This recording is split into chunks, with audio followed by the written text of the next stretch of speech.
That's Nick. And that's Joseph. And today we're here to talk about 13 Lives, the 27th film, directed by Ron Howard, which United Artists Releasing and MGM is releasing theatrically July 29th, 2022. Oh.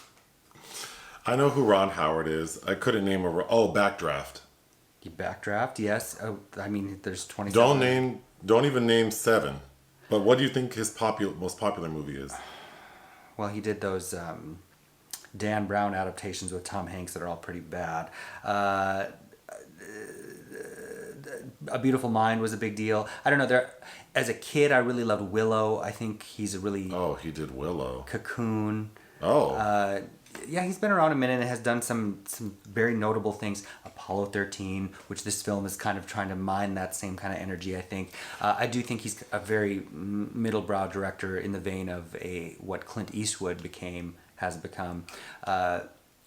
Anyway, this movie, 13 Lives, is about that. It's based on that true story of that soccer team in Thailand that got trapped in an underground, a cave. 12 teenage boys and their coach. And their rescue. They were successfully rescued.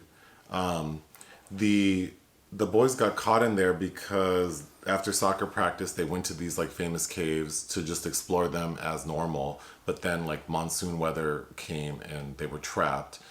And then as far as the rescue, something that I didn't know that wasn't talked about at the time of the incident. Because it had to be kept secret. Is that the boys had to be drugged by an anaesthetist in order to get them out of the caves because the network of...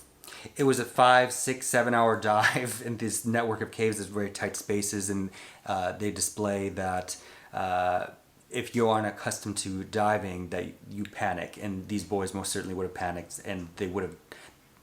In death would be the only way to extract them, except they tried this and it worked. So they're in wetsuits with oxygen and they have to stop several times on the way to top them up because that long of a dive to get out of there. Meaning give them more oxygen? No, the medication starts to wear off. Oh shit! So they have to stop. I didn't watch this movie. It is okay. It is. So yeah, tell us what you think. It's a decent rescue procedural film. There's of course the 2021 documentary The Rescue, which I have not seen, but I believe would have gone into greater detail about the victims. This is a very white savior feeling kind of film because we really focus on the A-list Hollywood actors that are starring in it, like Colin Farrell and Viggo Mortensen and Jewell Edgerton. Oh, I didn't realize those people were in this movie. You didn't look up anything about this movie? No. Yes. And then a couple... They're the expert divers that are volunteers that are called in who kind of finagle their way in despite the bureaucratic process of the local Thai government. How does Colin Farrell look? Fine. He's kind of in Mark Rylance mode of this very kind person who just says and does all the right things. And Viggo Mortensen is... Rick Stanton and John Volanthen are their names, and he's the one that's kind of antisocial, really doesn't like children, isn't afraid to, shoot from the hip kind of guy. What are their roles? Like firemen, or what are they? They're divers. Oh, divers. Okay. Okay. That are on this national network or international network of people that are called upon that are needed in situations like this, and they show up before they're even asked. Oh. Vithaya Pansringarm, who is in a couple of Nicholas Winding Refn films, actually just Only God Forgives and A Prayer Before Dawn. He's the local magistrate that's kind of dictating who gets to die, but the local governor, he is about to end his term. Shamefacedly, he's going to be transferred out, but they want a scapegoat. So they're like, you have to stay in your post until this is figured out, because if these kids die, then we can blame it on you since you're on your way down to the... So makes sense. There is some... the movie's almost 2.5 hours long, and there is a lot of time taken to try to show the political makeup of what's going on, and a lot of hand-wringing from some of the parents, but all of those are very one-dimensional characters. All of the Thai characters, I think, are really one-dimensional, including the Navy SEALs that are called in first to dictate the scenario as well.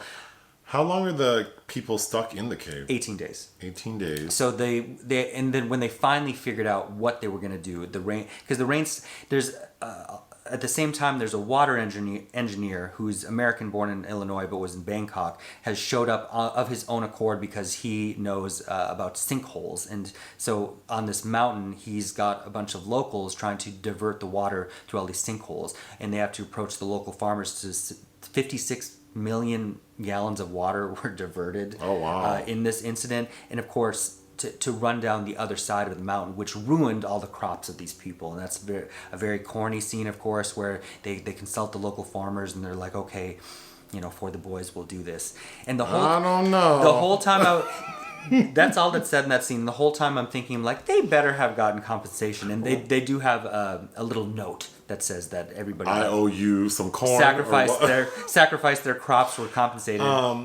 What do they show? Like, what did the boys eat, or like? They weren't eating anything. They didn't eat all the entire time. No, they get the one boy that speaks semi decent English goes down. He lifts up his shirt. He's like, "We're hungry." So they weren't expecting to get through. Viggo Mortensen says, "I expected to find these kids dead," but they break through to where they are and they find them, and they don't have anything to give them because they weren't prepared to do so. So the kids have to, even after meeting them, they leave them with some flashlights. These kids have to wait several more days to get any kind of food, and then when they figure out the extraction process, once they've decided with the governor who wants to say that I'll take the blame basically, but keep this on the DL. They have to do it in 3 different stints. So they get 4 boys out the first time, 5 the next time, and then the last time. How did they decide in the order of the boys? The coach decided first, and then there's additional drama because there's one boy who's very small, and he also happens. They try to inject this into several of the boys. I think 3 plus the coach are undocumented technically, like from Myanmar next door, and we are also told at the end of the film were granted citizenship. But this one undocumented boy from Myanmar, they had to get a special mask for him because all the others he's were little. And then additionally, even jerry-rigging that mask, the guy taking him out had to like hold it the whole time as he's dragging him through drugs. Oh God! It's, again, as a rescue procedural, I think it's really fascinating. Sayambu Mukdeepram, who's a very notable cinematographer who often works for Lucas Guadagnino. He also shot Beckett with John David Washington, which I didn't really care for. But I think the underwater sequences are really intense. It's clear that I think a lot of time and training with the actors to get this to look right was there. It's just that everybody, even the divers, are really kind of one-dimensional. I mean, Colin Farrell is bickering with Viggo Mortensen early on over cookies, about one eating them and lying about it, saying he's like a little kid. And I don't know. I think at 2.5 hours that sounds very daunting, and if it clips along well enough. But and compared to something else like The 33 by Patricia Riggin, which several years ago, which is about Jennifer Lopez. Is Jennifer Lopez the 33 about the Chilean miners? Oh no! Isn't there someone weird in the movie who's not Chilean? We're about to talk about her in our next review, but Julia Binoche is the Chilean. Julia Binoche is an empanada slinger, a Chilean. We're about to talk about a movie called Paradise Highway. Mm-hmm. That also opened the same day as. That's also laughable, but anyway. 13 Lives. The script of this was written by William Nicholson, he wrote Angelina Jolie's Unbroken.